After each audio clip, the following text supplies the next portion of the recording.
नमस्कार, मैं अनामिका आप सभी दर्शकों का इस कार्यक्रम में स्वागत करती हूँ। किसी भी सभ्यता के विकास को दर्शाता है चित्रकला। झारखंड की चित्रकला इतनी खूबसूरत है कि आप इसे देखते रह जाएंगे। झारखंड सिर्फ खनिज संपदा में ही नहीं बल्कि अपने कला और संस्कृति के नज़रिए से भी भारत के धनी राज्यों में से एक है। यहाँ की विशिष्ट कला, त्योहारों और परंपराओं के लिए झारखंड को जाना जाता है। झारखंड की कला संस्कृति यहाँ के जंगल, ज़मीन और फॉरेस्ट के प्रेम को दर्शाता है और यहाँ की संस्कृति को भी दर्शाता है। आज अगर हम किसी भी संस्कृति को जीवंत रखना चाहते हैं तो उसका सबसे अच्छा उपाय है कि हम उसे अपने अगले पीढ़ी को सौंप दें। और ऐसा ही कुछ करने का मन बनाया है आज हमारे विशिष्ट अतिथि वीरेंद्र कुमार सिंह। वीरेंद्र कुमार, आपका इस कार्यक्रम में बहुत बहुत स्वागत है। ये माटी घर के संस्थापक भी हैं। नमस्कार जी। नमस्कार। हमारे साथ कुछ बच्चे भी हैं। नमस्ते, मेरा नाम सौम्या जायसवाल है। मैं कक्षा 7वीं की छात्रा हूँ। मेरा नाम जानवी सिंह है और मैं कक्षा 9th में पढ़ती हूँ। नमस्ते, मेरा नाम अवंतिका छेत्री है और मैं कक्षा 3 की छात्रा हूँ। नमस्ते, मेरा नाम अमन पांडे है। मैं कक्षा 5वीं का छात्र हूँ। वीरेंद्र कुमार जी, सबसे पहले आप हमारे दर्शकों को अपने बारे में बताइए। मैंने पढ़ाई के तौर पर जो है अपनी इंजीनियरिंग NIT कुरुक्षेत्र से इंडस्ट्रियल इंजीनियरिंग में कंप्लीट की है। जैसा आपने बताया कि आपने इंजीनियरिंग की पढ़ाई की है, तो फिर कला की तरफ आपका मन कैसे बना? जी, एक कलाकार तो मेरे अंदर भी था ही शुरू से ही। मैं कॉलेज में भी फोटोग्राफी किया करता था और कॉलेज में ही मैं एंटरप्रेन्योरशिप डेवलपमेंट सेल जो है उसका स्टूडेंट प्रेसिडेंट हुआ करता था, जिसमें कि हम लोग एंटरप्रेन्योरशिप और सोशल एक्टिविटीज़ भी किया करते थे। आर्ट ऑफ लिविंग का भी मैं वॉलंटियर रह चुका था। तो कॉलेज से ही मेरा इंटरेस्ट जो है सामाजिक उद्यमिता में रहा था। तो कॉलेज के बाद जब मैंने प्लेसमेंट ली और मैं एज अ बिज़नेस एनालिस्ट जो है एक मल्टीनेशनल कंपनी में काम कर रहा था, तो मुझे लगा कि ये वो जगह नहीं है जहाँ पर मैं सारी ज़िंदगी काम करना चाहता हूँ। तो फिर मैंने वो जॉब छोड़ करके फिर मैं अपने जो होम टाउन जमशेदपुर, जी हाँ, मैं वापस जमशेदपुर आया और फिर वहाँ पर जो है मैंने एक स्कूल का मैनेजमेंट जो है वो देखना शुरू किया। तो उसी दौरान मुझे इन चित्रकारियों के बारे में पता लगा। मैं बाइक से गांव देहात जो उधर में है उधर ट्रिप कर रहा था, घूम रहा था, तो मुझे देखने को मिला कि आदिवासी घरों की दीवारों पे मिट्टी के रंगों से बहुत सुंदर चित्रकारियां जो है वो की हुई हैं। तो फिर मैं घर आकर के उनके बारे में जो है वो सर्च करने लगा कि ये क्या चित्रकारियाँ हैं, कौन बनाता है, उनके बारे में। तो फिर मुझे पता लगा कि झारखंड में 4 लोक चित्रकारियाँ हैं, सभी मिट्टी के रंगों से बनती हैं, सोहराई, खोबर, पाटकर और जादू पटिया। और फिर मुझे पता लगा कि सोहराई और खोबर पेंटिंग्स ऐसी पेंटिंग्स हैं जो कि मेरे ननिहाल में ही जो है वो बनती हैं। और भी जब मैंने इन सब के बारे में अच्छे से रिसर्च की तो मुझे पता लगा कि पेंटिंग्स कितनी खूबसूरत हैं, लेकिन इनको जो प्रमोशन मिलना चाहिए, जो प्लेटफॉर्म मिलना चाहिए, वो इनको नहीं मिल पाया है, जिस वजह से इसके जो आर्टिजन्स हैं वो इस कला को छोड़ते जा रहे हैं। तो ये कलाएं जो है वो लुप्त प्राय हो रही हैं। तो फिर मैंने डिसाइड किया कि मुझे ही कुछ इनमें जो है वो करना चाहिए कि इनको प्रोत्साहन मिले। हाँ, कि गांव के दीवारों से ये पेंटिंग जो है ये मुख्य धारा में हम कैसे जोड़ सकते हैं। और एक रोजगार का साधन भी इसके द्वारा जो है वो बन रहा था ना, जो कि अब धीरे धीरे खत्म होता जा रहा है। और इनका जो है अगर ये पेंटिंग्स लुप्त हो जाती हैं तो हमारे कल्चर को भी बहुत बड़ी क्षति है ये। तो फिर मैंने डिसाइड किया कि एक संस्था शुरू करनी चाहिए। तो फिर मैंने माटी घर की शुरुआत की। आपने अपनी संस्था का नाम माटी घर क्यों रखा?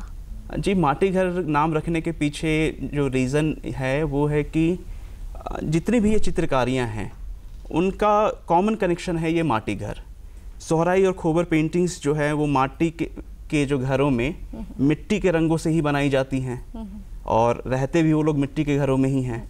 पाटकर और जादू पटिया पेंटिंग्स जो हैं उसके भी जो आर्टिजन्स हैं वो अभी मिट्टी के घरों पर ही जो है वो में ही जो है रहते हैं। मतलब माटी घर से एक बहुत कनेक्टिविटी बन गई कि माटी का घर और उस पे वो पेंटिंग्स। जी हाँ, जी। है ना? तो ये माटी घर संस्था जो है आपकी वो करती क्या है? माटी घर संस्था के द्वारा जो है हम ये जितनी भी चित्रकारियाँ हैं उनको उनके प्रोत्साहन के लिए काम करते हैं कि उनको और बढ़ावा मिले, उनका संरक्षण हो और इसके जो आर्टिजन्स हैं, जो ट्रेडिशनल आर्टिजन्स हैं, उनको भी इनसे जो है है आय प्राप्ति हो, उनको जो है रोजगार मिले। कुछ और लोग भी सीखना चाहते हैं इन पेंटिंग्स को तो उनको सिखाएं। बच्चों के द्वारा भी इन पेंटिंग्स को जो है आगे की पीढ़ी में जो है वो सौंपा जाए। तो ये सारा काम जो है माटीघर संस्था के द्वारा मैं करता हूँ। हमारे साथ बहुत प्यारे प्यारे बच्चे भी हैं और ये पेंटिंग में बहुत इंटरेस्ट रखते हैं, तो इनके मन में भी कई सवाल होंगे। आइए इनसे जानते हैं। अमन, आप अपना प्रश्न पूछिए। सर, मैंने चित्रकला के बारे में सुना है, लेकिन ये लोक चित्रकला क्या होता है और झारखंड की लोक चित्रकलाएं कौन कौन सी है? मुख्य रूप से गांव देहात के इलाके में की जाने वाली चित्रकला, ऐसी चित्रकला जो कि पीढ़ी दर पीढ़ी चली आ रही हो, उसको लोक चित्रकला कहते हैं। मतलब कि वो आज से 20 साल 50 साल ऐसे पुरानी नहीं, वो सदियों पुरानी है और एक पीढ़ी से दूसरी पीढ़ी को सिखाई गई, दूसरी पीढ़ी से तीसरी पीढ़ी को सिखाई गई, तो उसको हम लोग लोक चित्रकला कहते हैं। झारखंड में अभी 4 लोक चित्रकलाएँ हैं, जिसमें Sohrai painting, Khovar painting, Paitkar painting और जादूपटिया पेंटिंग्स हैं। सर, इनमें से सबसे प्रसिद्ध लोक चित्रकला कौन सी है और इसमें क्या खास है? इनमें से सबसे प्रसिद्ध लोक चित्रकला अभी के समय में सोहराई और खोवर पेंटिंग्स हैं। इनमें खास बात यह है कि यह मिट्टी के घरों में, मिट्टी की दीवारों पे मिट्टी के रंगों द्वारा जो है वो बनाई जाती हैं और इसको बनाने वालों में मुख्यतः महिलाएं होती हैं और यह सोहराई पर्व के दौरान जो है वो बनाई जाती हैं। नेचुरल कलर्स, मतलब कि अलग अलग रंग की मिट्टियों का इस्तेमाल। सर, नेचुरल कलर्स कैसे बनाए जाते हैं? अलग अलग प्रकार के नेचुरल कलर्स अलग अलग तरीक़ों से जो है वो बनाए जाते हैं। जैसे कि सोहराई कोहबर पेंटिंग्स में मिट्टी के रंगों का इस्तेमाल होता है, तो उनमें लाल, पीला, काला और सफ़ेद, ये 4 मिट्टी के रंगों का इस्तेमाल होता है। तो इन्हें बनाने की ज़रूरत नहीं पड़ती, ये ज़मीन से जो है हमें जो है वो धरती से ही वो प्राप्त होते हैं। पाटकर और जादूपटिया पेंटिंग्स की बात करें तो उनमें हल्दी से रंग निकाल करके, पत्तों से रंग निकाल करके, पत्थरों से रंग निकाल करके भी जो है वो कलर्स निकाले जाते हैं। जैसे कि ये पलाश का फूल है, इसको अगर हम लोग बॉईल करेंगे तो इसमें से जो है नारंगी रंग निकलेगा। ये गेरुआ पत्थर है, इस गेरुआ पत्थर को अगर हम लोग रगड़ेंगे तो हमें गेरुआ रंग प्राप्त होगा। ये सीम का पत्ता है, तो इसको अगर हम लोग जो है रगड़ेंगे तो इसके थ्रू जो है हमें हरा कलर प्राप्त होगा। और जो सोहराई पेंटिंग में अलग अलग जो रंग हमें, जो मिट्टियाँ जो इस्तेमाल करनी होती हैं, उनमें से ये है, ये सफ़ेद मिट्टी, ये पीली मिट्टी, ये काली मिट्टी और ये गेरुआ मिट्टी। सर, सोहराई और कोवर पेंटिंग मेनली किस जगह प्रसिद्ध है? सोहराई और खोवर पेंटिंग की प्रसिद्धि अब तो पूरे भारतवर्ष में और भारत से बाहर भी अब हो रही है। यह जो है हज़ारीबाग ज़िले में जो है बनाई जाती है। हज़ारीबाग ज़िले में अलग अलग गांव हैं, तो हर गांव की अपनी अलग जो है वो सोहराई पेंटिंग हो सकती है। तो जब भी अगर हम सोहराई पेंटिंग की बात करें तो ऐसा नहीं है कि सिर्फ एक ही तरह का जो पेंटिंग होगा उसी को सोहराई पेंटिंग जो है वो कह सकते हैं। जैसा कि अगर आप देखो तो हमारे पास अभी यहाँ पर 3 प्रकार की सोहराई पेंटिंग है और वो तीनों जो है वो अलग अलग गांव की है। ये सहेदा गांव की सोहराई पेंटिंग है, ये भेलवाड़ा गांव की सोहराई पेंटिंग है और ये ओरिया गांव की सोहराई पेंटिंग है। तो बहुत लोगों को लगता है कि सोहराई पेंटिंग मतलब सिर्फ एक तरह की सोहराई पेंटिंग, तो वैसा नहीं है। अलग अलग तरह की सोहराई पेंटिंग जो है वो हो सकती हैं।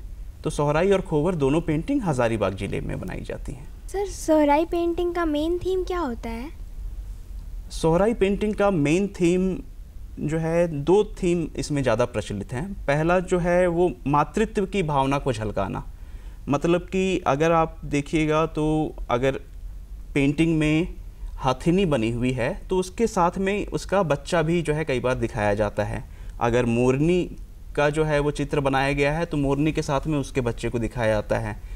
गांव देहात में मुर्गियां बहुत होती हैं तो मुर्गियों के साथ में उनके बच्चे भी जो है वो दिखाए जाते हैं। और यह पेंटिंग भी ऐसी है कि माँ द्वारा अपनी बेटी को सिखाई जाती है, फिर बेटी जो है जब वो फिर माँ बनती है तो वो अपनी बेटी को सिखाई जाती है। तो फिर इस तरीके से ये जो है वो जो है पीढ़ी दर पीढ़ी जो है वो दिया जो है वो एक दूसरे से जो है वो पास किया जो है जाता है। अब सोहराई और खोवर झारखंड की मुख्य पेंटिंग्स में से एक है, लोक कलाएं में से एक है, और इसे भी GI टैग भी मिला, मैंने सुना। जी हाँ, यह अब इतनी प्रसिद्ध हो गई है और सरकार के द्वारा भी इसको जो है वो एक अच्छा आइडेंटिफिकेशन दिलाने के प्रयास के थ्रू जो है इसको GI टैग मिला, मतलब जोग्राफिकल इंडिकेशन।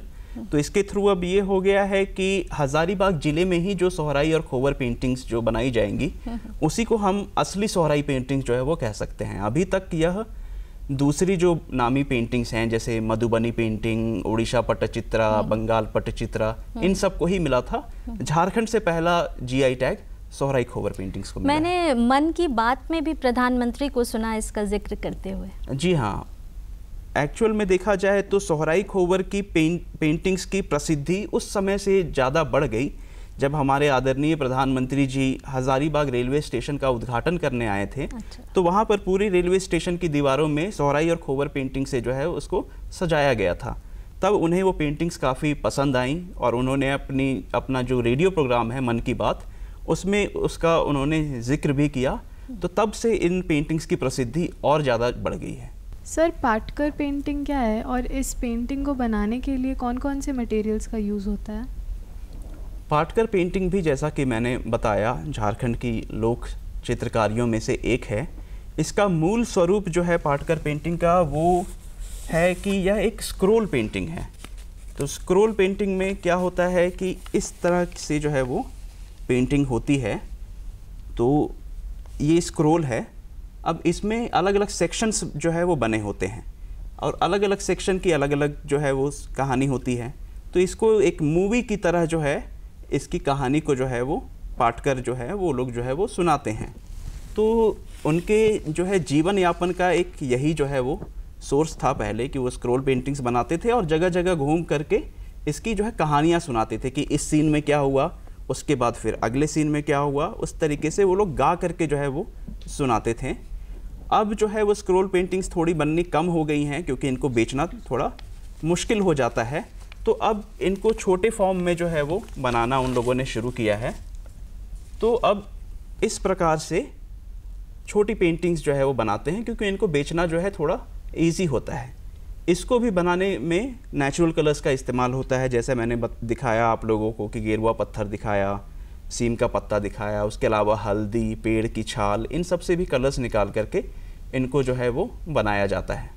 इसमें ज़्यादातर जहाँ तक मुझे पता है ऐतिहासिक, पौराणिक और आदिवासी जो उनकी रीति रिवाज है इसका वर्णन होता है। जी हाँ, इसमें हिंदू माइथोलॉजी से रिलेटेड थीम्स होते हैं। उसके अलावा झारखंड की जो जनजातियाँ हैं उनका जीवन कैसे होता है, उनके पर्व त्योहार, उनका जो दैनिक जीवन है, उनसे रिलेटेड पेंटिंग्स जो है बनाई जाती हैं। अच्छा, सोहराई पेंटिंग जो है ये क्या कोई खास फेस्टिवल के दौरान बनाई जाती है क्या? जी हाँ, सोहराई पेंटिंग की बात करें तो सोहराई के नाम से ही एक त्यौहार है जो कि आदिवासी कम्युनिटी जो है हमारी झारखंड की, उनके द्वारा जो है मनाया जाता है।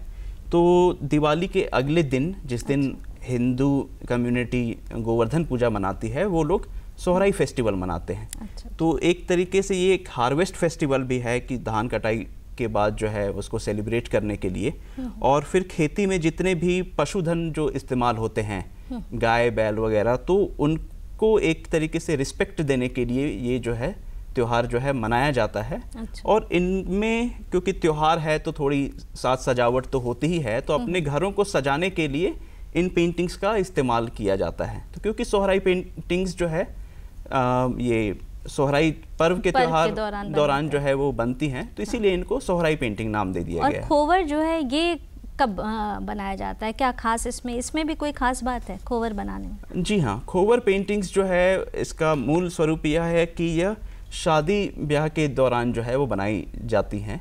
आप खोवर पेंटिंग शो कीजिए। जी, तो शादी ब्याह के दौरान जो है इनको जो है वो बनाया जाता है वर वधू के, नए जो वर वधू हैं उनके स्वागत के लिए। अच्छा अच्छा। तो वो जब आते हैं और जिस कमरे में वो ठहरते हैं तो उस कमरे की सजावट जो है इन खोवर पेंटिंग्स से जो है वो की जाती है। अच्छा, कहीं मैंने रॉक्स पेंटिंग का भी जिक्र सुना था कि रॉक्स पे पेंटिंग जो है वो अभी भी है। जी हाँ, जी हाँ। अमन के कुछ सवाल आ रहे हैं अमन के मन में, लगता है वो पूछेंगे आपसे कुछ। सर मैंने भी केप्स के बारे में सुना है, क्या केप्स के बारे में सुना, क्या यहाँ पे भी कोई चित्रकला मौजूद है? जी हाँ, आप लोग सही कह रहे हैं। हज़ारीबाग ज़िले में ही बड़कागांव प्रखंड में एक गांव है इसको, वहाँ पर एक गुफा है जिसमें प्राचीनतम चित्रकारियाँ बनी हुई हैं जो कि आदिमानव काल की हैं। अच्छा। तो उसकी जब कार्बन डेटिंग की गई कि उसकी उम्र जो है पता करने के लिए, तो पता लगा कि वो 5000 से 10,000 ईसा पूर्व की है। मतलब कि आज से लगभग 7,000 से 12,000 साल पुरानी जो है वो गुफा है। और क्योंकि वो गुफा इसको गांव में है, इसीलिए उसको इसको गुफा के नाम से जो है वो जाना जाता है। तो उस गुफा में जो चित्रकला बनी हुई है वो मौजूदा दौर की सोहराई और खोबर पेंटिंग्स में जो चित्रकारियाँ बनाई जाती हैं उनसे काफ़ी ज़्यादा जो है वो मैच करती हैं। तो इस वजह से उस गुफा को ओरिजिन माना गया है सोहराई खोबर पेंटिंग्स का। अभी भी वहाँ नमूने क्या मौजूद हैं ऐसे पेंटिंग? जी हाँ, अभी भी उस जो चित्रकारियाँ हैं वो रॉक पेंटिंग्स जिनको हम कहते हैं, अभी भी वो वहाँ पर जो है मौजूद हैं। और इसको गुफा को अभी राष्ट्रीय स्मारक घोषित करने की प्रक्रिया चल रही है।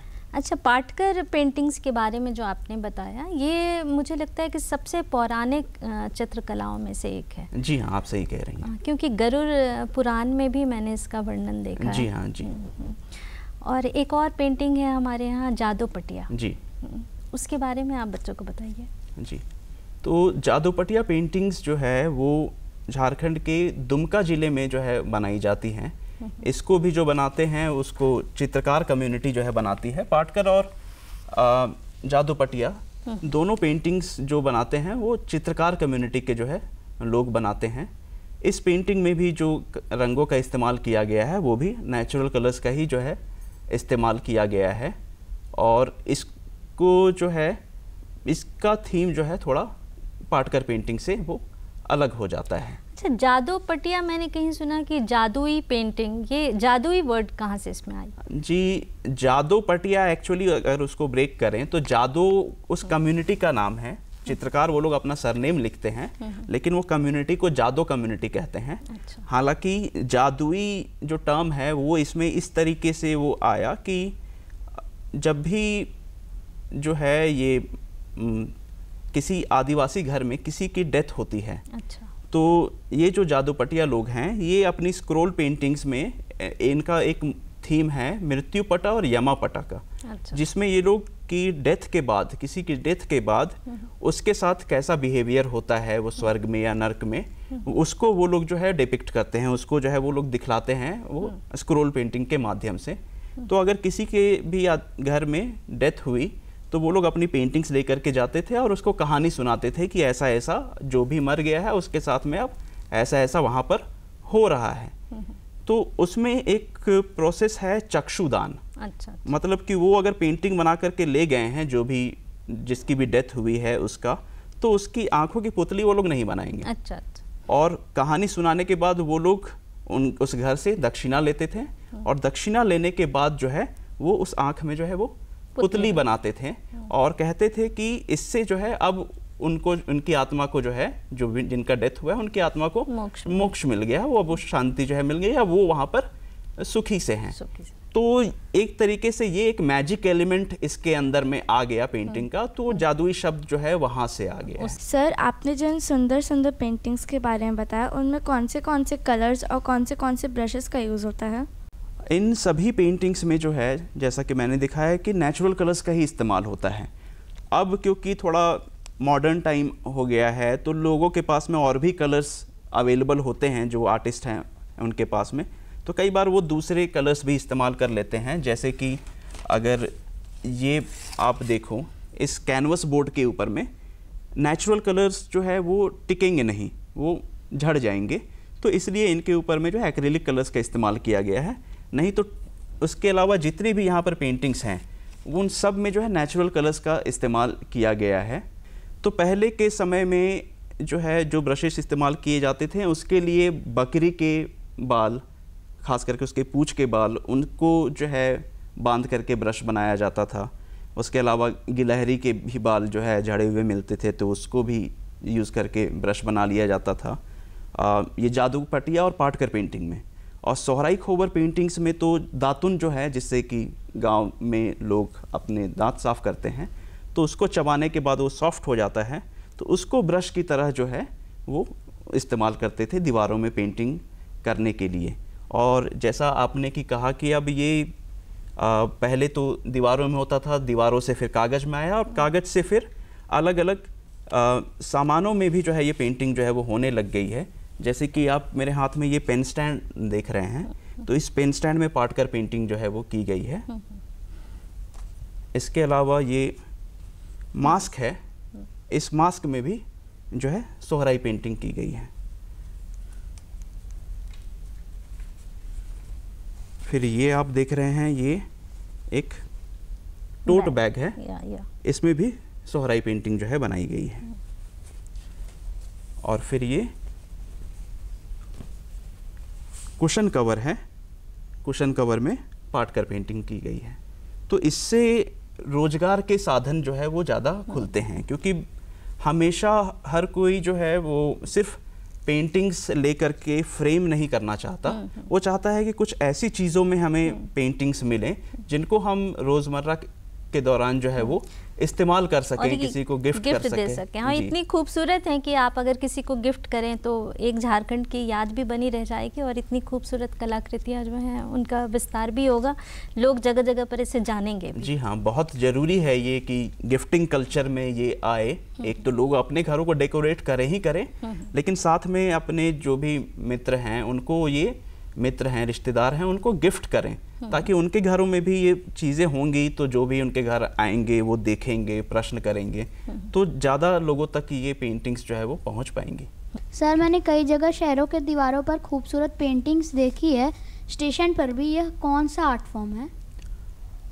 आप लोगों ने जो शहरों की दीवारों पे आप लोग जो भी पेंटिंग्स जो है वो देख रहे होंगे, तो अधिकतर पेंटिंग्स उसमें सोहराई और खोबर पेंटिंग्स हैं, क्योंकि जैसा मैंने बताया कि हमारे आदरणीय प्रधानमंत्री जी ने जब इसका संबोधन अपने मन की बात प्रोग्राम में किया तो इसकी प्रसिद्धि बहुत बढ़ने लगी, और इसीलिए पेंट माई सिटी के नाम से जो है कैंपेन शुरू किया गया, जिसमें कि शहरों की दीवारों को सोहराई खोबर पेंटिंग से जो है वो सजाया जाने लगा।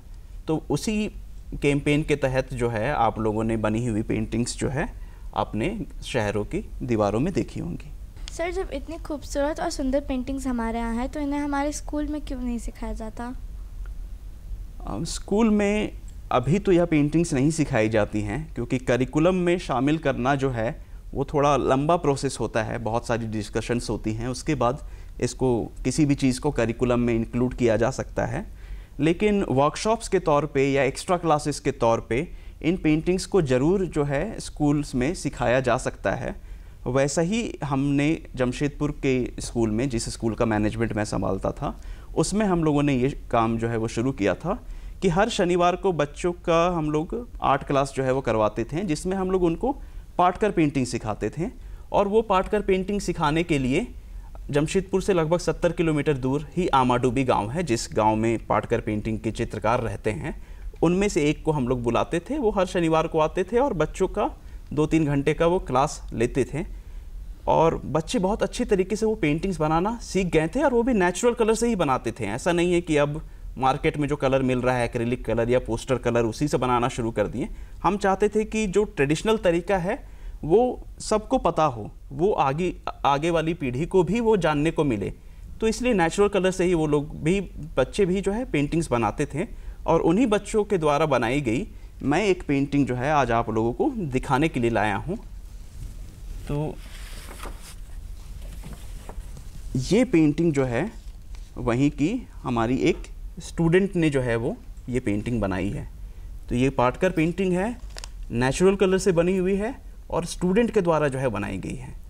तो आप लोग देख रहे होंगे कि कितनी सुंदर तरीके से जो है ये बनाई गई है। आप लोग ओरिजिनल जो ट्रेडिशनल आर्टिस्ट ने पेंटिंग बनाई है उसको अगर आप इससे भी कंपेयर करें तो लगभग इसका एक्सीलेंस जो है उसके बराबर जो है वो पहुंच गया है। क्या इस आर्ट फॉर्म में करियर ऑप्शंस हैं और इंटरनेशनल लेवल पे इसकी क्या रिकॉग्निशन है?